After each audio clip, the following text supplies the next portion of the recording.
incredible new Toyota Supra, the powerful pleasure.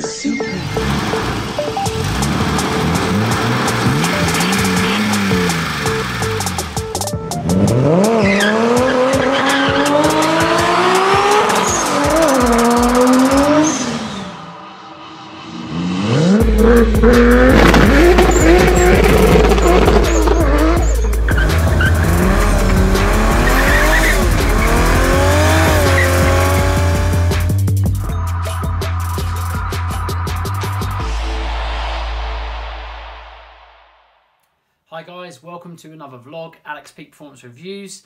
Yeah, basically a bit of a different one, but I thought I'd better do this for you. You might be excited about it, probably not as excited as I am. However, some of you may not think it's a good move, but basically it's an intro just to let you know that I have ordered the new Toyota Supra.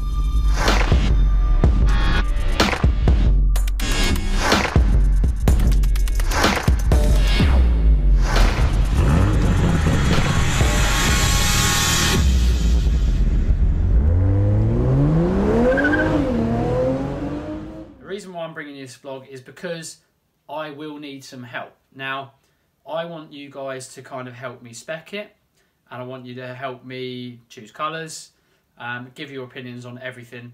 I know some of you guys might not like it, I know some of you will like it.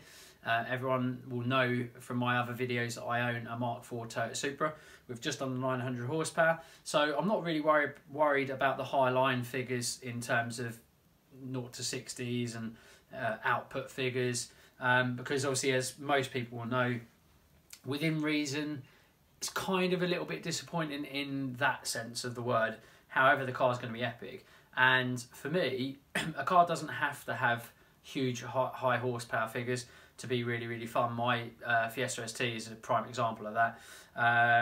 However, we have gone a little bit more naughty with that, yeah, it's basically going to be over 300 horsepower. I think most people are hoping, again, it's not confirmed, that it's going to be around 350 horsepower. Obviously rear wheel drive. One of the real big figures or facts I like about the car is apparently the chassis is stiffer than the Lexus LFA. Now, that is a good thing in my eyes, because the Lexus LFA is doing, you know, low 7 minutes around Nürburgring, admittedly 500 horsepower car versus, you know, a 350 horsepower car. But another thing as well, obviously it's shared platform mildly with the BMW Z4. However, the chassis has been fettled by GRMM, which is Gazoo Racing. So it's going to be standalone in that respect. So Toyota have basically been given their car, BMW have been given their car. The Z4 is going to be a much more watered down version of the Supra, much more comfortable perhaps. The Supra is going to be more driver focused and more, yeah, it's going to be more of a proper driver's car, and more aggressive and sporty, which is my kind of car. So I always expressed interest in the Mark V, obviously after having a Mark IV. Went to see it and I went to the launch. If you haven't seen that launch, have a look up on there, I'm going to give you a link. And I really liked it, up close and personal in the flesh. It was amazing. Admittedly, it had the camo on it, which we're all annoyed about. We can't wait to see it without. I've basically put my pre-order down for the car, so I've put down some money, and there's only going to be 300 cars in the UK allocated, and we get access to a limited edition model, despite them all being limited edition, because there's a run of only 300 cars. But yeah, there's going to be some cool little things, and that apparently we're allowed to spec. But we don't know what it is yet. It's going to be really soon though. So we've been told in the next week or two we are going to be given a spec list. So hopefully we'll find that out before anyone else, and we'll be able to give you a video of the pending spec list, or the spec of the definitive, real true specs that are going to be on that car. Like I say, it's going to be circa 350 horsepower, rear wheel drive. The platform chassis is the same as the Z4, but the it essentially is going to have a fettled BMW M140i lump in the car. But we're told more like the M2, so it's going to be forged internals, and the head is going to be fettled much like the Mark IV and Mark III by Yamaha, and also GRMN, which is Gazoo Racing. So expect the engine to be stronger than some of the other BMW engines out there. It's also going to have the same limited slip differential that you get in the M2. So it's going to kind of be more like the M2 competition, but rumours are that people say it's not quite as good as that, not quite as good as a 718 Cayman, but very close to that kind of Porsche-esque high-end chassis. So I'm really looking forward to it, because for me, that if it's got a chassis as stiff as a Lexus LFA, it's going to be an amazing platform to mildly tune. Knowing me, all my friends say you're going to go mad with it, but I don't want to go mad with it. But I want your help. So like I say, I'm getting one. I'm going to find out the specs and the, all the tech spec and all of the information really, really soon. We're going to finally, hopefully, see a launch without the camo on.